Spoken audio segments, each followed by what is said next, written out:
안녕하세요. 얼마 전 지역에서 아버지가 아들을 총으로 쏘아 죽이는 그런 이제 끔찍한 일이 벌어졌습니다. 이렇게 부모가 자식을 살해하는 케이스, 또 거꾸로 자식이 또 부모를 살해하는 케이스, 상상하기도 싫습니다만은 그런 일들이 지금도 또 조선시대 때도 일어나고 있었습니다. 그렇다면 그 경우 어떻게 처벌을 했는지, 또 그 두 경우 사이에 처벌이 또 어떻게 다른지, 그런 것들에 대해서 한번 좀 생각해 보는 시간을 갖도록 하겠습니다. 이 사건은 1681년 숙종 7년에 일어난 사건입니다. 함경도에 명천이라는 지역이 있어요. 그 명천에 시노 신분이라고 해서 시노, 한자로는 이제 절사자에 종노자를 쓰는데, 이 절사자가 이 정부 관서, 정부의 어떤 기관의 이름으로 쓰일 때는 절사로 읽지 않고 시로 읽어요. 이를테면 무슨 그 종실들, 그 왕실 계통의 종친들의 문서를 다루는 기구, 그런 경우 이제 종부시라고 하고요. 무기, 군기를 만드는 기구, 이건 이제 군기시라고 하고. 그래서 이제 그 경우는 이제 절사자를 시로 쓰는데, 시노라는 건 그렇게 치면 이제 그런 시에 소속된 종이란 뜻이죠.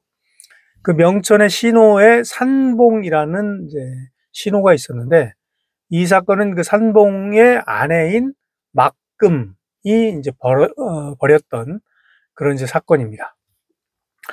이 막금이, 산봉의 아내인 막금이 아마 임신을 했었던 모양이에요. 그래서 아이를 낳자마자 그 갓난 아기를 바로 죽이려다가 주변 사람들이 그걸 보고 아이를 구출해냅니다. 뭐 어떻게 보면 이제 살인 미수죠. 영아 살해 미수 뭐 그렇게 될 텐데.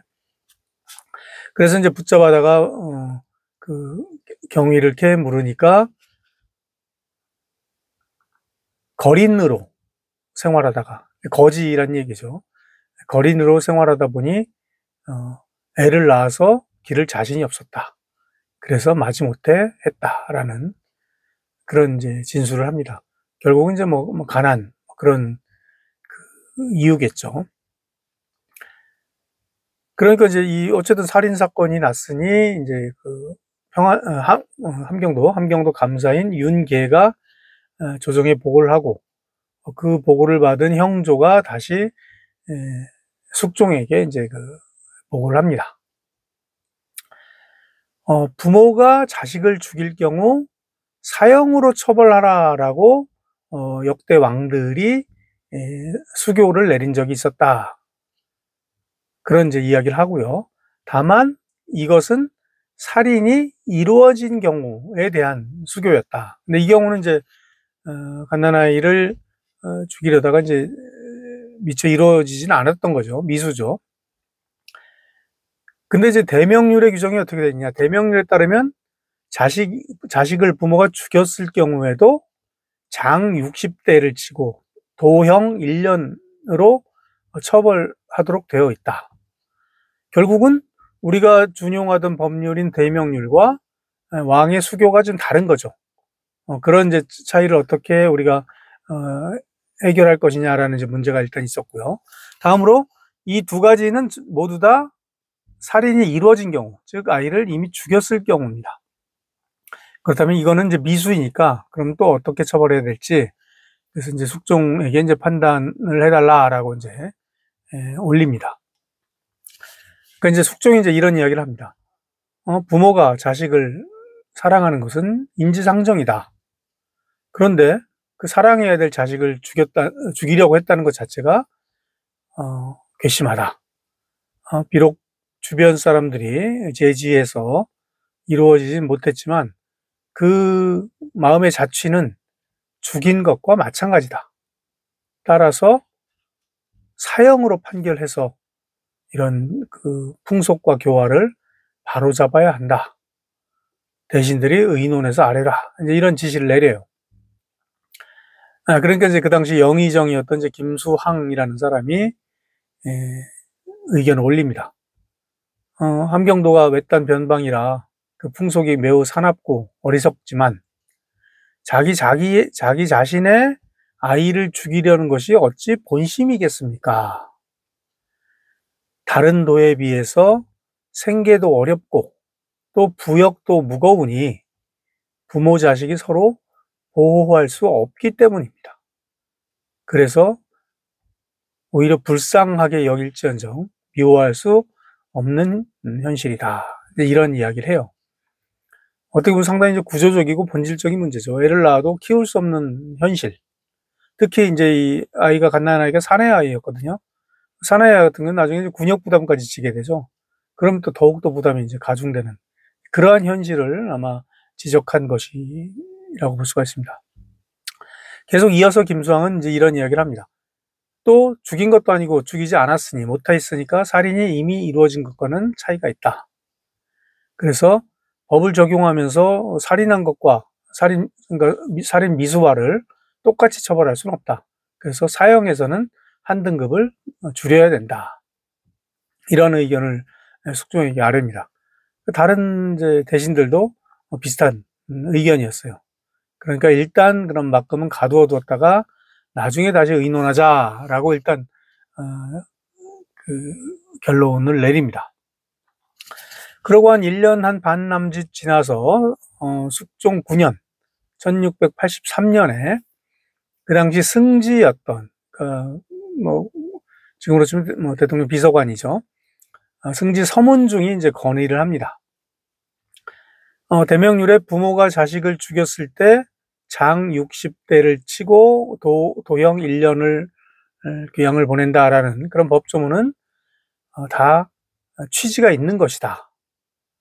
물론 이제 우리나라 이제 그 역대 왕들이 부모가 자식을 고의로 죽이면 사형이라고 했던 것은 자식을 죽인 죄가 그만큼 인륜에 어긋나는 것이니까 징계하려는 것이지만 그것이 그렇다고 해서 거꾸로 신하가 임금을 또 자식이 부모를 죽이려고 했던 것과 동일하게 부모가 자식을 죽이려고 했던 것을 처벌해서는 안 된다. 결과적으로는 그러면 신하가 임금을 그리고 자식이 부모를 죽이려고 했던 것도 사형, 거꾸로 부모가 자식을 죽인 것도 사형해버리면 오히려 이게 더 윤리를 어지럽히는 그런 원인이 된다.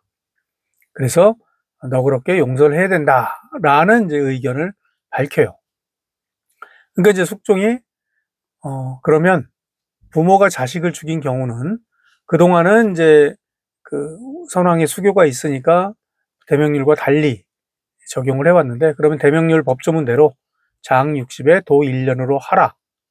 다만 그 과정에서 정황과 그런 것들이 좀 다를 수가 있으니까 어쩔 수 지금처럼 이렇게 가난해서 어쩔 수 없이 한 것 또 뭐 다른 이유가 있을 수 있잖아요. 그러니까 아주 정상이 흉악해서 별도로 처분할 필요가 있는 경우에는 임금에게 보고해서 그때 논의해서 처리하자.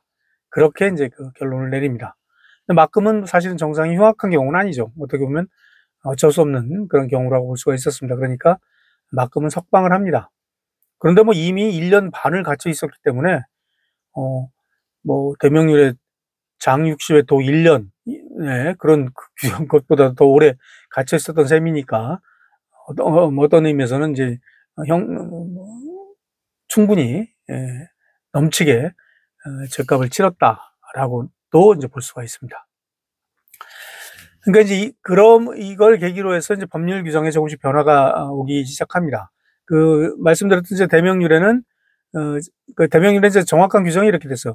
자식이 부모의 명령을 어기고 그래서 그러니까 이유가 이제 있는 거죠. 그래서 조부모나 부모가 할아버지 할머니나 아버지 어머니가 그 도리에 맞지 않게 죽이면 그런 얘기했어요. 아주 그 도리에 맞지 않게 아주 흉악한 방법으로 잔인하게 이제 죽이면 그런 경우에는 장 100대입니다.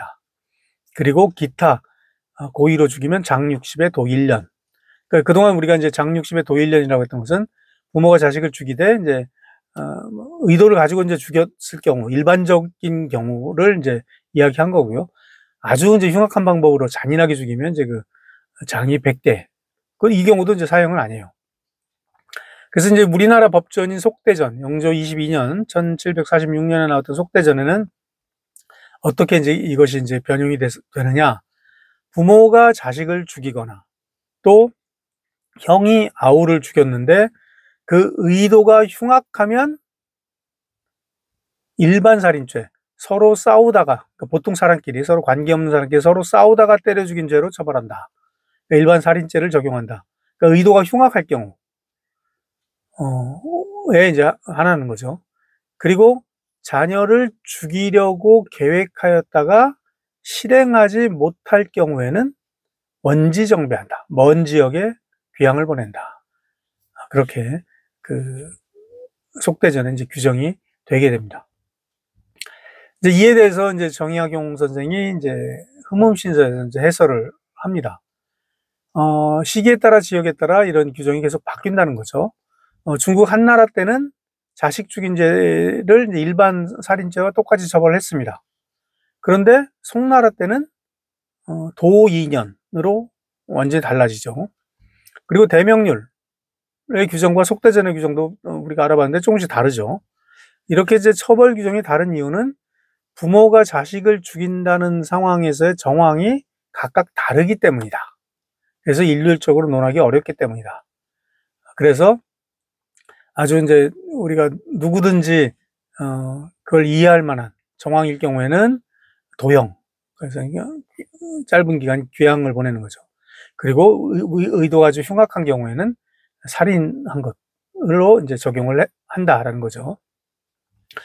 그래서 이 속대전에서 의도가 흉악하면 살인죄로 처벌한다는 그 의도 흉악은 그럼 어떠한 경우냐? 그 속대전은 그렇게 자세하게 규정은 안 하고 있거든요. 그 다자는 이제 그렇게 해석을 하는 거예요. 부모 자식 간에 이제 재산 싸움이 날 수가 있죠. 그 재산 싸움. 그리고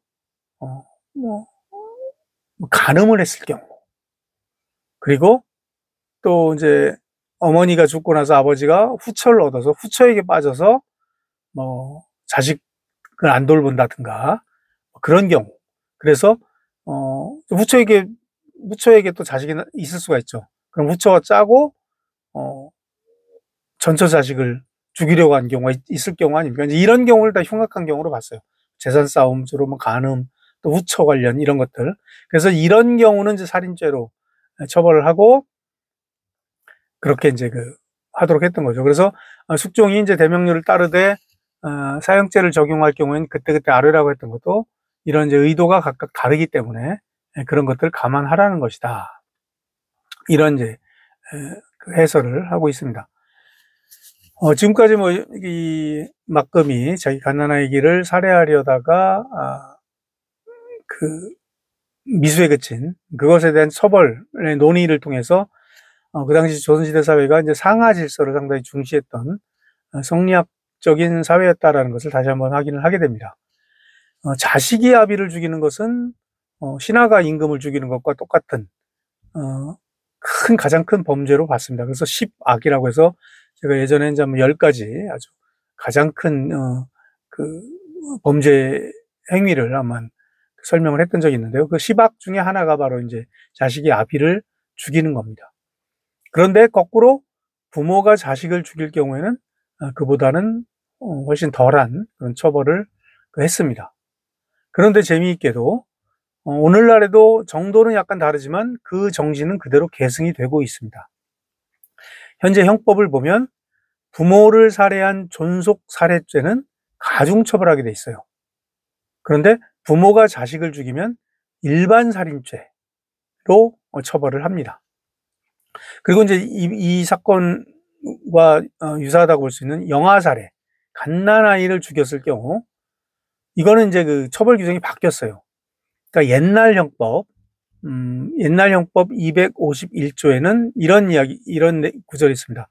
직계 존속이 치욕을 은폐하기 위하거나 양육할 수 없음을 예상하거나 특히 참작할 동기로 인하여 분만 중에 또는 분만 직후에 영아를 살해했을 때는 10년 이하의 징역이다 해서 영아살이를 10년 이하 징역으로 했어요. 근데 이 경우 뭐 치욕을 은폐하기 위한 것, 이건 뭐 예를 들어 강간을 당했다거나 이제 이런 성폭행 그런 경우였죠. 또 양육하기 어려움 이런 것들은 이제 약간 그 생활 형편, 경제 형편 이런 것들을 고려한 거라고 볼 수 있어요. 그래서 영아살이를 할 경우 10년 이하 징역, 상대적으로는 조금 가벼운 처벌이라고 볼 수가 있죠. 그런데 2023년 7월 이 조항이 폐지가 됩니다. 그래서 지금은 이 251조가 없어지고 똑같이 250조의 살인죄 규정이 있거든요. 그래서 사형, 무기징역 또는 5년 이상의 징역이라는 그러한 일반 살인죄로 처벌합니다.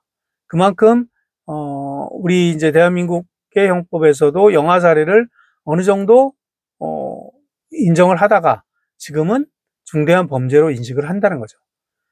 그렇지만 일반 살인죄이기 때문에 자식이 부모를 죽인 존속살해죄와는 처벌 규정이 다르다. 그렇게 볼 수가 있습니다. 자, 이상으로 함경도 막비가 갓난아이를 살해하려다가 이제 미수에 그친 그런 사건에 대한 어떤 그런 판결 과정을 통해서 관련 법조문 그리고 현대 어떤 법률 규정 이런 것들 함께 살펴보았습니다. 감사합니다.